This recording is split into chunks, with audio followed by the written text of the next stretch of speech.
నిన్న మన కేటీఆర్ హరీష్ ఎన్నిసార్లు ఢిల్లీకి పోయిన రోజు చూడండి.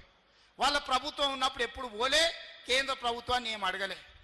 ఇవాళ ప్రభుత్వం మనం ఉంది, ఇవాళ ఆలువై బీజేపీలను కలిసి కాగితాలు ఇస్తున్నారు మా రాష్ట్రానికి నిధులు ఇవ్వండి అని. గింత అర్థం కాదా ఆయన? ఓ కాగితం చూపించి ఓ మాట మాట్లాడుకొని వచ్చి ఇవన్నీ ఏషాలు అర్థం అవుతలేదా? ఇవాళ ఒప్పందంలో భాగంగానే బీజేపీల కాళ్ళు పట్టుకోవడానికి, బీజేపీలు వీళ్ళని కాపాడడానికి ఇద్దరు కలిసి సీకట్లో మాట్లాడుకొని మన నిఘా అధికారులు ఇవి బయట పెడతారని చెప్పి ఉత్తగానే కాగితాలు ఇచ్చినట్టు ఫోటో దిగుతుండు.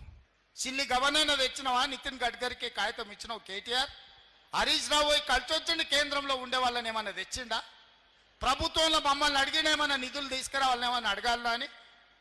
తెలంగాణ రాష్ట్రానికి, తెలంగాణ రాష్ట్ర ప్రభుత్వానికి నిధులు తెచ్చేది ఉంటే మాతోని కదా కలిసి రావాల్సింది. మీరిద్దరు ఏంది కలుసుకునేది సీకట్లా? ఈడ ప్రభుత్వం ఉన్నది మాది కదా, మమ్మల్ని కదా అడగాల్సింది. ఏ నిధులు దేంట్లో రావాలి, దేంట్లో బకాయి ఉన్నాయి, ఎవరిని అడగాలని మమ్మల్ని అడగకుండా మీరిద్దరు కలిసి మాట్లాడుకొని సత్రం భోజనానికి నెల్లూరు పెద్దారెడ్డి రికమెండేషన్ అన్నాడు అంటే వెనకట్టుకోవడం.